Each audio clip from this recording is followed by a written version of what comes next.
5. So far we have done our Kirigami flowers and our forest, and then we moved on to a city last lesson. This lesson we're going to complete the sky, and we're going to add in coloured sky, and I thought it'd be quite nice to add in some white snowflakes. I can imagine you've probably done snowflakes in school over Christmas time, and I know maybe with the flowers and the forest, it doesn't necessarily match the theme because maybe flowers in the forest are a bit more summery, but I think they are a really nice way of finishing off the sky and adding in our knowledge of how we do kirigami with paper cuts and paper folding. So let's get started.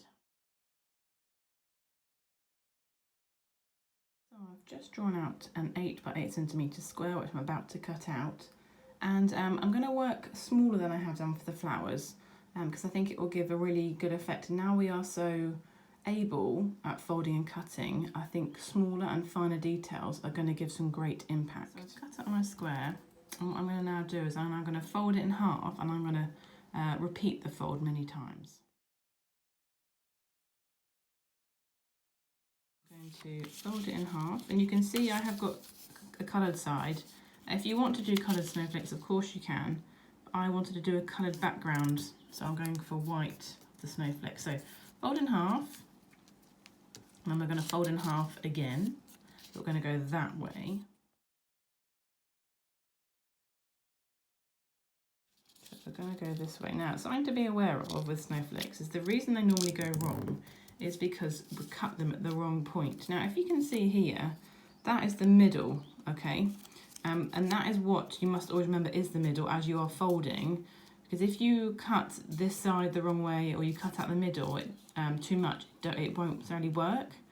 So you can see it's actually getting quite small. Look, it's as I'm folding it, it's getting smaller and smaller because it's a small snowflake. So just be aware of that too.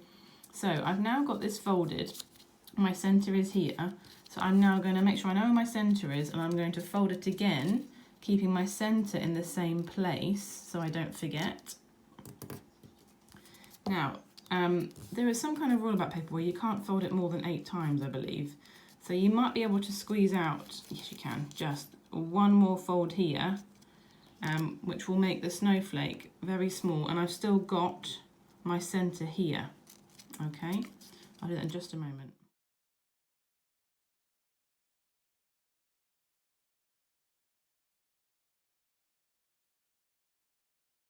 Fold it one more time. If I just unravel this before I cut it, you can check how well you've done with your folding, because what you want to see happen is that all the points go to the centre.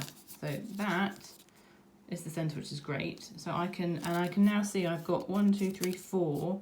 So 4 sections, that's 16 sections that will be cut. This is going to be a very detailed snowflake, and this is going to be very thick paper.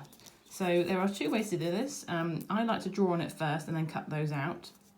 But you must remember that this top section here, that is kind of sticking out, won't be seen because that is kind of the square edges of the paper.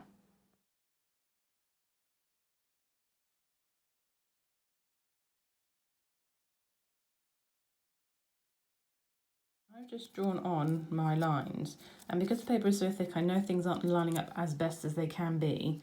So I'm going to try this and see how it turns out. Basically, that's the joy of snowflakes. So I've cut all those out. One of the main rules, look how small it is, it's great. One of the rules with this is to make sure that you don't cut all the way across. And you see how I've stopped all of my cuts in the middle. If you cut all the way across, you're just going to make your snowflake smaller. So just be aware of that. I've also got pencil lines here that I can see that I will rub out once I've opened it. But let's open it and see how it looks. So it's a bit like with the flower, but this is not a 5 point. This is going to be a, I think an 8 point. This is going to be a symmetrical bit of kirigami for the snowflake.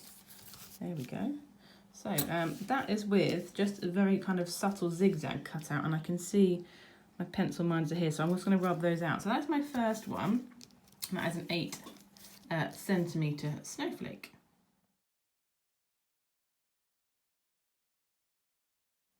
Okay, so what I've got here is all of my layers. And you can probably see up here, I've added on a blue sky.